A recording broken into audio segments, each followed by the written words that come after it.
Nathan Reynolds was always in a hurry. As the CEO of a billion-dollar tech empire in San Francisco, his life revolved around meetings, investor calls, and business deals. His schedule was packed so tightly that he barely had time for his wife, Olivia, or their 2 children. His days started before sunrise and ended long past midnight. One rainy evening, as he drove home after another exhausting day, his phone buzzed. A new email. Instinctively, he reached for his phone. Just a quick glance, he thought. The moment his eyes left the road, a blinding flash filled his vision. A deafening crash, the sharp sting of shattered glass. Then, nothing. Nathan opened his eyes. He was no longer in his car. Instead, he sat in a vast white room, empty except for a man in a sleek gray suit sitting across from him. The man studied Nathan with a calm expression. "Where am I?" Nathan asked, his voice shaking. "You were in an accident," the man said. "And you didn't survive." Nathan's heart pounded. "No, that's impossible. I still have so much to do." The man folded his hands. "Time. You always thought you had more of it, but now you've run out."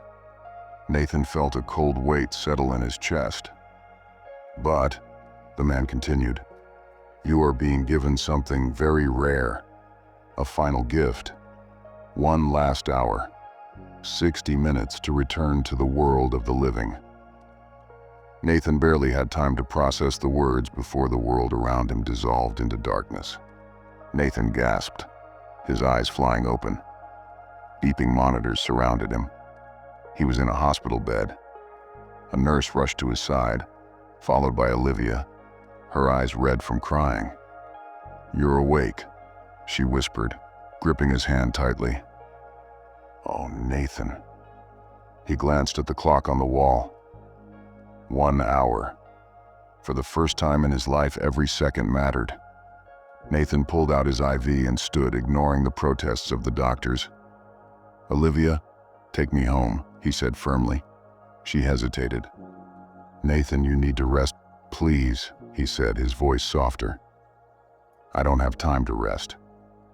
She didn't understand what he meant, but something in his eyes made her listen. When they reached home, Nathan noticed details he had ignored for years. The warmth of their house, the scent of Olivia's perfume, the sound of his kids' laughter. His son, Jack, and daughter Emily ran to him. "Dad." He knelt down and pulled them into a tight hug. "I love you both so much," he whispered.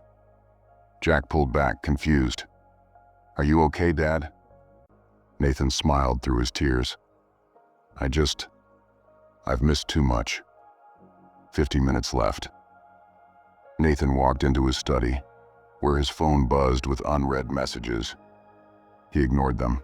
Instead, he dialed a number he hadn't called in years. Mike, his best friend, had been his business partner until a fallout had ended their friendship. Greed had destroyed what once was unbreakable. The phone rang. "Mike." A pause. Then a cautious voice.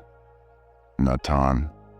"I messed up," Nathan said, his throat tight. "Our friendship was worth more than any deal. I should have never let money come between us." Mike exhaled.